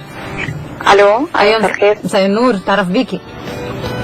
مدام كابتن حماده انور. اهلا وسهلا. دخول مفاجئ. نورتينا والله. دخول مفاجئ ده. مفاجأة لي كمان. مفاجأة لي كمان. جبت منين؟ جبت منين؟ لا انا عامله شير عندك. لا والله. لا. بيقول لي جبت الرقم منين؟ فبقول له لا ما انا عملت شير عندك. لا والله انت عملت شير عنده؟ يعني مفاجئ تاني يعني هو بالظبط انا ما دخلتش عنده اصلا. نورتينا. عندك سؤال؟ الله يخليك يا حبيبتي الله يخليك. عندك سؤال عايز اتكلم على ال3 الموقوفين؟ انا مش سامعه الصوت مش واضح. بيقول لك اتفضل. بقول لك عايزه تسالي على ال3 الموقوفين برضو انت كمان؟ لا انا بتكلم وبارك لك. طيب يعني بما ان حضرتك اتكلمتي ممكن بقى نتكلم في حته بعيد عن الكوره شويه. اتفضل. اي موظف ناجح عامه او اي حد ناجح المفروض الاستقرار الاسري في البيت بيأثر كتير معاه في الشغل.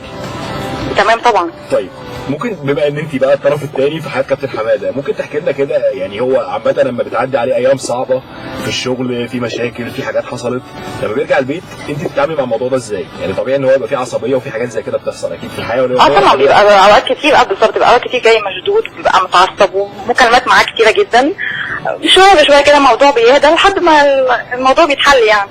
ورا كل رجل عظيم امرأة ده اكيد يعني لا بس لا طبعا كتير جدا بيجي في البيت مشدود بيبقى عليه ضغوط جامده جدا ومكالمات كتيره جدا بتجيله يوميا ومشاكل كتيره جدا جدا بتحاول يحلها بس الحمد لله كلها بتعدي يعني. حضرتك حاولتي في اي مره ان انت تحاولي تساعديه في حل مشكله من المشاكل اللي ممكن تكون واجهته في النادي مثلا؟ يعني دخلي وراها حاجه على فكره. لا لازم نعرف سر الضحكه. دخلي وراها حاجه. لا هو انا عامه مش بتدخل في شغل حماده اساسا، يعني مش بتدخل في شغل حماده لان انا اصلا ماليش في الكوره. يعني حضرتك ماسكه الجانب النفسي. او انا صح مش كرويه قوي يعني. يعني حضرتك ماسكه الجانب النفسي. بالظبط. لكن انا لا ماليش في الكوره خالص، فطبيعي ما بتدخلش في شغل، لان انا ممكن رايي ممكن يضر ما يفيدوش، لان انا بتكلم من ناحيه ثانيه، هو بيتكلم من ناحيه شغله اكتر، يعني هو بيكون عقلاني في حاجات ثانيه اكتر. مظبوط. هو في حاجات كتيره جدا بياخدها عقلانيه اكتر يعني. تمام. طب يعني بما ان حضرتك معانا على الهواء، وجهي رساله او جمله او اي حاجه عايزه تقوليها لكابتن حماده. لا انا ببارك له طبعا، وده اهم حاجه، ان ده بالنسبه لي اهم دوري بياخده من ساعه ما اتجوزنا، كاس مصر طبعا. وان شاء الله كده بالظبط. يعني بالظبط بين البطولات اللي اخدناها من واحنا متجوزين يعني. فان شاء الله كده ربنا يكرمه ويرزقه اكتر ويكبر في شغله اكتر واكتر، وان شاء الله ربنا معاه كده. يا رب يا رب. واكيد طبعا بعد كل يعني بعد كل دوري طبعا ان اكيد زي ما انت قلت يا احمد، الاستقرار العائلي والبيت. ولادي مثلا ده في اجيال طلعت مع احترامي ما شافتش دوري. يعني في ناس اتولدت عادت لحد 11 سنه، عنده 11 سنه ما شافش نادي الزمالك بياخد دوري. فولادي هم لابسين تيشيرت الزمالك، فخورين ان هم في نادي الزمالك، لابسين تيشيرت، فرحانين باسم الزمالك. لانك انت عارف الطفل دلوقتي ذكي جدا جدا لما بتيجي تتكلم معاه. انا عندي علي وعمر دلوقتي يعني بالنسبه لهم حافظين كل حاجه، الدوريات الاوروبيه، ما شاء الله، البلاي ستيشن حافظينه، ويفضلوا ينقلوا يعملوا تنقلات لعيبه، يعني شغالين زي بالظبط. والله بس بابا كمل القائمه دي ازاي؟ بس لا انا عندي بيبقى في دوري البطاقه الدوليه جت، البطاقه الدوليه ما جاتش وبتاع، فاهمني؟ هما بيتابعوا، لا فعلا بيتابعوا كل حاجه مع حماده. ده اساسي. لما الماتش حماده بيجي في تحليل الماتش معاه ما شاء الله. ده حاجه اساسيه يعني. غير بقى طبعا الدوري بلاي ستيشن ده موضوع تاني، ده يوميا دوري بلاي ستيشن. اهم حاجه هديه الدوري جت. طبعا الحمد لله. الفترة اللي في كاس، بالظبط، في كاس وفي كونفدرالية، وان شاء الله سوبر مصري البطولات مش فارقة. بجد احنا مبسوطين جدا بمداخلة حضرتك معانا، ويمكن هي مفاجأة لينا ومفاجأة للكابتن حماده، يعني سعيدة جدا. بالظبط فعلا مفاجأة. احنا كلنا اتفاجئنا على فكرة. انا بشكر حضرتك جدا طبعا، ونورتينا بمداخلتك، ويا رب دايما كده تفضلي واقفة في ظهر كابتن حماده، وان شاء الله كده ان شاء الله يا رب ان شاء الله. نشكرك. العفو. ماشي. مع السلامة.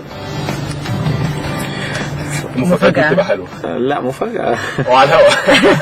يعني لو مفيش مجال مثلا بنسجل او حاجة، فاللي هو هنحاول نعالج على طول. لا والله يا احمد زي ما انا بقول لك كده، طبعا يعني انا بقول لك يعني ممكن المدير الفني ليه الشغل الفني، الناس ما تعرفش ايه اللي ورا الحاجات دي كلها. انت دلوقتي المدير الاداري او الجهاز الاداري عامه، انا معايا جهاز اداري كلهم احب اقولهم واحد واحد، في احمد السيسي، في كابتن سعيد عبد الحليم اخو كابتن احمد عبد الحليم، في الدكتور منتصر املاوي، في الكابتن احمد زاهر. احنا كلنا جهاز، مش حماده لوحده، حماده اكيد معاه ناس كتير، كلنا نشتغل. انا هقول لك على موقف. احنا لما جينا نأيد اللعيبه الجديده دي، انت عارف الفرقتين الثلاث فرق بتوع افريقيا كان عندهم، احنا نادي الزمالك لما جينا لعبنا اخر مباراه بتاعت وادي دجله، كان قدامك بالظبط 24 ساعه تأيد فيهم اللعيبه محلي وافريقي، لان كان القيد في افريقيا اخر يوم 5. فانت المحلي لازم. الحاجات دي تحديات صعبه قوي. لا انت معلش، حمودي المستشار مرتضى منصور موقع معاه الساعه 7 الصبح في يوم 5. فاكر لان القيد كان ينتهي الساعه 5. القيد هينتهي الساعه 5 وهو ماضي الساعه 7 الصبح. انت عايز تجيب عقده من اسكندريه وتطلب البطاقه الدوليه بتاعته، وتيجي وتأيده محلي وتأيده افريقي. خلاص كل ده انت بتجري عشان نادي الزمالك يستفيد من كل لعيب. في ظل ما انت بتعمل كل ده بقى، ان انت بتأيد اللعيبه دي بتعمل لهم تأشيراتهم وبتعمل لهم تصاريح سفرهم في الجيش، مظبوط، عشان برضو لو الراجل حب يستعين بيهم يبقى برضو ما تعوقوش في اي شيء، تقول انا اصل انا ما لحقتش، اصل انا كذا، ما بتسيبش حاجه للظروف.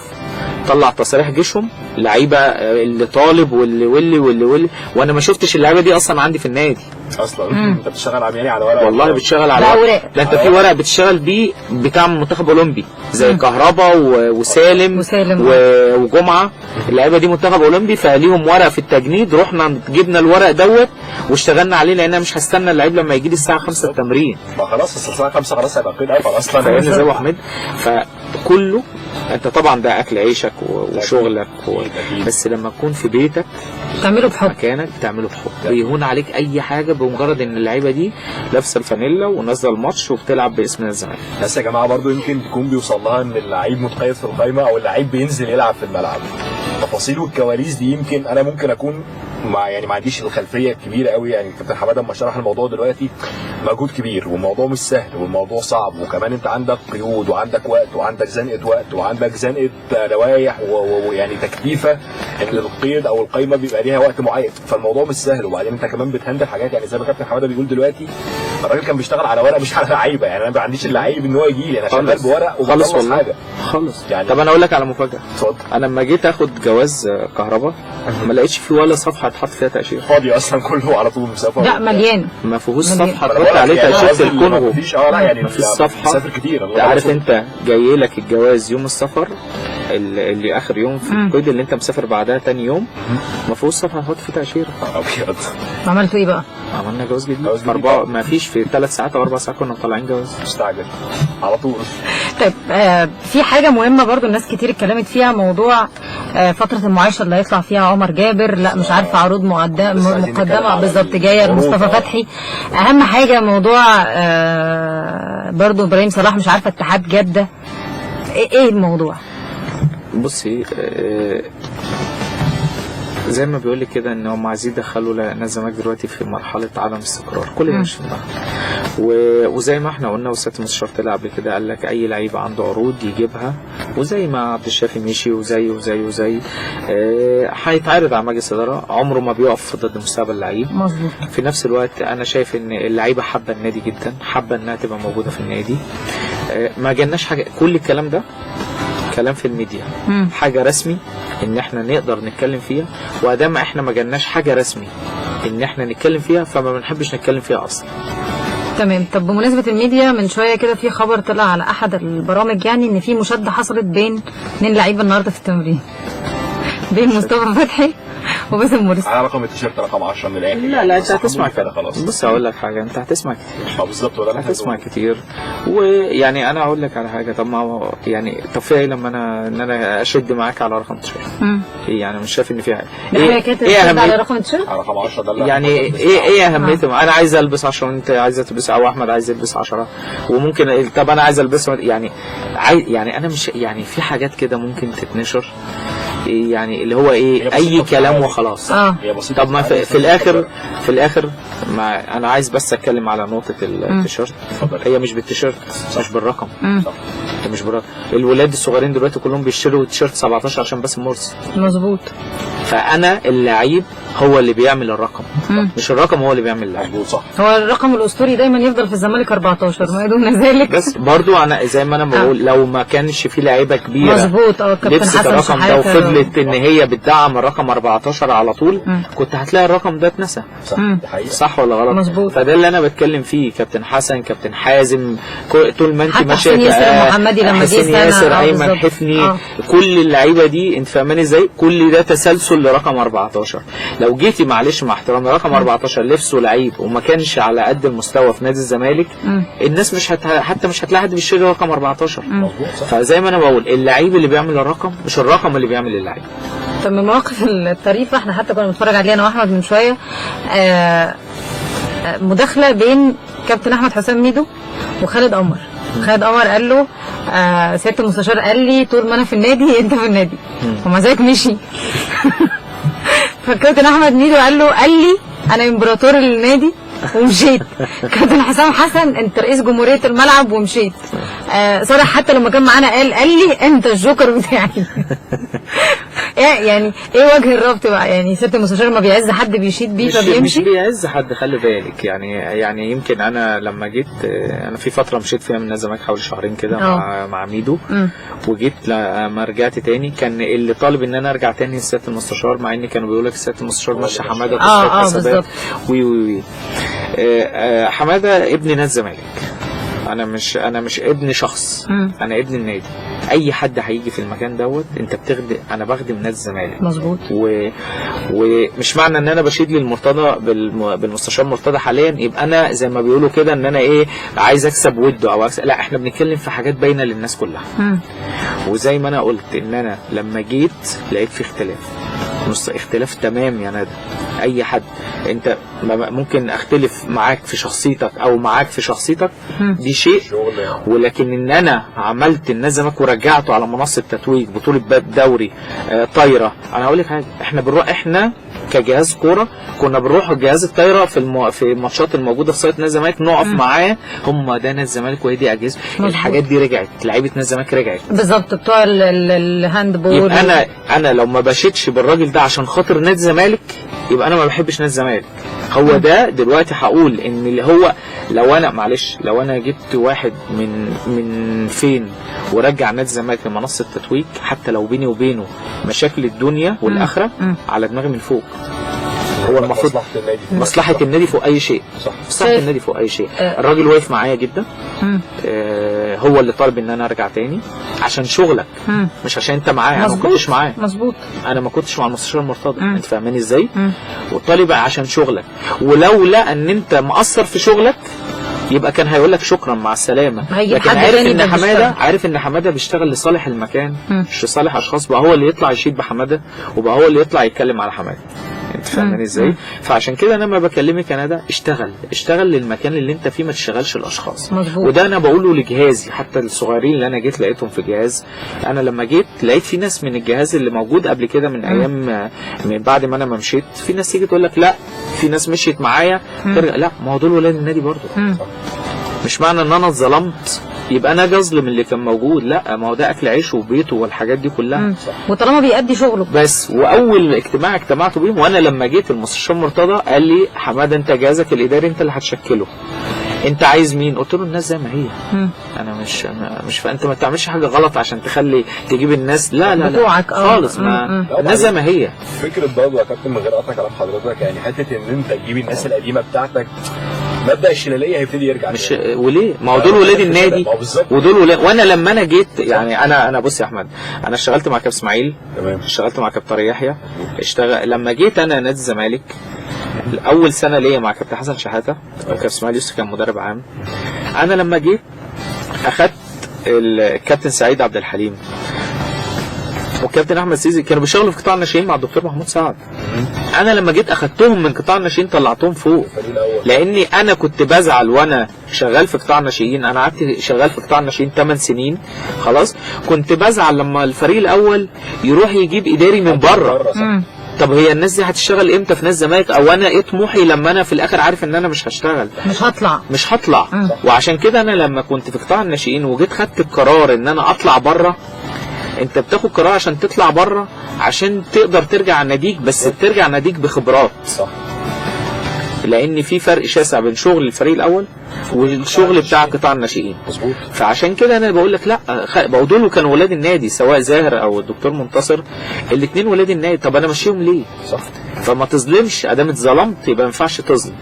ودي حاجه كويسه برضو ان المدير نفسه، يعني عامه في اي مجال بقى، ان المدير يبقى فاهم نفسيه الموظفين وعارف ان الحاجات دي بتضايق، فتبتدي تحرص على الموظفين اللي تحتيك، فالمنظومه كلها بتبقى كويسه. طبعا ما تظلمش حد، حافظ على المكان، بيتك، حب المكان دوت، لان المكان ده في الاخر معلش هو اللي فاتح بيتك وبيتي فانت اخلص للمكان، بس ما تخلصش للاشخاص، اخلص للمكان. وادام انت شايف ان الاونر زي ما بيقول قلبه على المكان وعايز المكان ينجح، يبقى انت اكيد انت معاه. شايف الصلح اللي تم ما بين المستشار مرتضى منصور و يعني استاذ احمد سليمان متاخر شويه؟ يعني هو طبعا الحمد لله ان هو تم، بس يمكن كان متاخر شويه، ولا يعني موضوع التوقيت مش فارق، المهم الحدث؟ بصي انت كنت ممكن تقولي دوت لو لا قدر الله كان مثلا الزمالك خسر بطوله كنا هنقول عدم الاستقرار او زي ما قلنا نادي الزمالك السنه دي يعتبر غير 5 اجهزه وحقق بطوله الدوري مظبوط. فده برضو من المعدلات الصعبه اللي ممكن تقوليها. فاني القوه بتاعت رئيس النادي اللي هو قادر يدير ما تأثرش ان في زي ما بيقولوا في ناس وقعت من المركب وهو ماشي والمركب مكمله، فده الانجاز. اكيد لما يرجع الكابتن احمد الاستاذ مصطفى عبد الخالق اكيد برضو المستشار ليه هدف في دماغه، ما اعرفش طبعا هو دماغه اكيد هو في حاجه في دماغه في ان هو عايز يرجع المجلس لكامل قوته، الحاجات دي كلها اكيد هو في يعني في حاجه في دماغه هو بفكره هو، لكن احنا ما نعرفهاش الله اعلم. سؤال اخير طيب، لان السؤال ده مهم. يمكن احنا خلاص القائمه بتاعتنا اتقفلت، احنا كده خلاص يعني سجلنا كل اللعيبه، بس الناس لسه او جمهور نادي الزمالك عموما بيتكلم على شيكابالا. شيكابالا ايه وضعه دلوقتي يا كابتن؟ يعني الناس دلوقتي اي حد زملكاوي بيسالك شيكابالا فين؟ طب هيرجع مش هيرجع؟ وضعه ايه؟ وبما ان انت حضرتك ليك برضه في حته القيد والشغل الاداري اكتر، مشكلته مع سبورتنج واقفه لفين؟ بص يا احمد اتفضل. شيكابالا بالنسبه لجمهورنا الزمالك زي الميه والهواء كده حقيقه محدش يقدر ينكرها. خلاص شيكابالا حاجه مع احترامي وكل جمهورنا بيعشق شيكابالا كلنا، انت فاهم ازاي؟ في مشكله بتاعت سبورتنج لشبونه ما اتحلتش لحد دلوقتي. في يعني مستشار مرتضى وامير، بصراحه امير مرتضى هو اللي يعني متزعم القصه، بيحاولوا ان يوصلوا لحلول، بيحاولوا حته ان انت بقى بتقول ان انت قفلت القايمه او ما قفلتش القايمه، انت عندك في حاجه اسمها استبدالات، عندك حاجات فاهمني ازاي؟ فدي لو جه المدير الفني جه قال لك ده عنده افضل من لعيب يقدر يفيد النادي، خلاص ممكن نستبدل، يقول لك ممكن احطه مكان فلان او ممكن كذا او انت فاهم ازاي؟ لكن هي القصه انك انت تحل الاول المشكله، بعد كده تقدر تدور على الحلول الداخليه بتاعت القوانين. يعني هي الناس كانت بتبقى مقلقه برضو من حته ان هو احنا خلاص كده فشيكابالا هيرجع الموسم الجاي لو ما عرفناش نجيبه الموسم دوت، يعني هي في حته ان انت دلوقتي بطمن الجمهور لو المشكله اتحلت والمدير الفني جه شايف ان هو ممكن يبقى اضافه على لعيب معين في الفرقه فيبقى تستبدل ده. اخر الارقام اللي وصلت لصفقه شيكابالا، يعني اخر الطلبات بتاعه سبورتنج والله احنا كجهاز احنا بعيد عن القصه دي خالص. احنا زي ما بقول لك انا ده لما اللعيب بيخلص بنبتدي ان الراجل بروف نيجي نعرض عليه دلوقتي اللعيب ده في كذا كذا الوضع كذا، بعد كده ما يطلع يقول لك الراجل والاداره ومش عارف وايه الكلام ده كله مالوش اي اساس من الصحه. زي ما احنا بنقول الراجل لو حس ان هو هيستفاد من مين حتى ان هو في الاخر هيفيده، كل واحد بيدور على مصلحته. اي لعيب هيفيد نادي الزمالك يبقى اكيد هيفيد فيريرا، يبقى اكيد هيفيد المنظومه كلها، عمره ما هيتاخر عنه. اخر سؤال بقى، مين سوبر ستار الموسم اللي فات؟ اللعيبه من اي حد، لعيبه، مجلس اداره، جهاز فني، اي حد، في مين سوبر ستار الزمالك السنه اللي فاتت؟ مرتضى منصور ده سوبر ستار. انت ايه رايك؟ نادي الزمالك معايا لا معايا الزمالك كل الجميع. لا ده كان سر. انا بتكلم على شخص. فاهم. لا اصل هو عامه الضيوف دايما في الاسئله اللي زي دي بتحاول تدور على وده الحل الدبلوماسي، الرد الدبلوماسي. بصي انا بقول ليه، لاني انت السنه دي بتلعب من غير جمهورك. انا بكلمك بصراحه، وجمهورك هو سيفك ودرعك. مظبوط. انت جمهورك مش موجود، اللي هو حماك من اي حاجه. خلاص لو انت ما معكش رئيس نادي قوي، نادي الزمالك بالذات انا هفضل، لاني النادي المنافس ليك عنده منظومه اعلاميه كبيره جدا بتقدر تحميه. خلاص انت نادي الزمالك بيتحارب من جوه قبل من بره. خلاص فانا بقول لك لو ما معكش رئيس نادي قوي، كان بيطلع يتصدر اتحاد كوره، يتصدر لجنه حكام، يتصدر، صح ولا غلط؟ فانا بكلمك بغض النظر ان في بس انا بقول لك ان احنا لما كان بيحصل عندنا اي اخفاق كان بيجي تاني يوم واقف لنا في وسط الملعب، ولا يهمكم وانتوا الابطال وانتوا، ويطلع لهم مستحقاتهم. ايام زمان اللعيبه انا بكلمك بصراحه عقب يا كابتن بسبب الموضوع دوت، يعني لو انت خسرت ماتش فانت هتخسر. وهفضل اقولها فرق شاسع بين مرتضى منصور 2004 2005 وبين مرتضى منصور 2014 2015. حط تحت دي مليون خط. يعني هو في ناس فعلا زي ما حضرتك بتتكلم على الرغم من الاختلافات على النواحي الشخصيه او الاسلوب الاداره او الطريقه او ايا كان، ولكن في الاخر انت كجمهور انت اللي يهمك النتيجه. انت النتيجه بتاعتك وصلت ان انت خدت دوري، ان انت احسن نادي في مصر حاليا. اول سنه للمجلس ده حققت بيه دوري عام. انت فاهمني ازاي؟ انا بتكلم على ان مرتضى منصور كرئيس نادي الزمالك لكن معاه مجلس، مظبوط، معاه مجلس بالكامل، بس احنا بنتكلم على رئيس نادي بيديك قوه، بيديك ظهر، بيديك انت فاهمني ازاي؟ اي حاجات سلبيه حصلت مشاكل اكيد هتقابلك مشاكل طول الطريق، بس هتقدر تتغلب او مش هتتغلب. فاهمين ده؟ في جميع الالعاب. انا دلوقتي معلش انت انا السنه اللي فاتت يا جماعه الباسكت كان هينزل، الهاند بول كان هينزل، صح؟ مظبوط. حتى الاولمبياد، حتى دلوقتي لما تيجي تقول لي احمد الاحمر رجع ومش عارف مين رجع ووائل بدر رجع، هو دول ولاد النادي. تحس ان انت هو ده نادي الزمالك. مظبوط، هو ده نادي الزمالك. يعني طبعا هي كانت حلقه مليانه، كانت حلوه بالظبط. لا والله انا مبسوط جدا انا معاكم. مبسوط ان انتوا بتدعموا نادي الزمالك الدعم ده كله، عندكم نسبه ناس كتير بتتابعكم. انا مبسوط ان انا مع جمهور نادي الزمالك. يعني اي حاجه لنادي الزمالك مستعد لغايه الصبح، مش مشكله. والله لو بايدينا يا والله احنا عندنا قاعده مع كابتن حماده على فكره، يعني اول مره اشوف كابتن حماده فيس تو فيس واتعامل معاه. يمكن انا عارف طبعا كابتن حماده سمع، بس انما قاعده معاه بجد والله يعني حد من الناس يا جماعه اللي انت ترتاح له وتحبه جدا. والله هو مبالغه ولا مزايده عشان الراجل قاعد قدامي ولا احنا قدام المايك ولا الكلام ده كله، بس اقسم بالله حد كده فعلا بلسم. انت حتى من الصوت يا جماعه انتوا سامعين الصوت رغم انك بتحكي غير كده خالص. لا ده يا جماعه عملتها قبل كده معايا برضه، بس مش هيحصل الكلام ده تاني. كابتن عبد الحليم كان الكابتن عبد الحليم وحد من زمايلنا اتصل، فاحمد قاعد احنا مش عارفين نرد، بس فزميلنا فبيقول له احمد انا زعلان انت ما بتردش. الكابتن عبد الحليم قال له ندى عماله تقول له رد قال لي مش هرد. انا دايما رسمي توقعني بس مش هتحصل الحاجات دي تاني. طبعا كابتن حماد نورتنا جدا النهارده ومبسوطين حضرتك كنت معانا النهارده. ونبقى في احتفاليه تاني كاس وكونفدراليه سوبر مصري، كل بطوله اجي احتفل معاكم بيها ان شاء الله. يا سلام طبعا. وهنزهقكم قدام البطولات ان شاء الله كتير جايه. عايزين نسال لو كده عايزين نسال ما عندناش مشكله ان شاء الله. احنا عايزين يعني تاكدوا ان احنا كلنا والله يعني قلبنا على قلب نادي الزمالك، ان انتوا فعلا معاكم ناس جوه الجهاز فعلا بتعشق النادي ده وبتضحي في باي حاجه ببيتها وولادها. بتسيب بيتنا وولادنا بفترات طويله جدا، سواء رمضان عيد سفريات، كل ده مش فارق معانا. المهم نادينا يبقى ان شاء الله يرجع لوضعه الطبيعي ان شاء الله. طيب هنسمعك بقى حاجه يمكن وحشتك يعني بالظبط.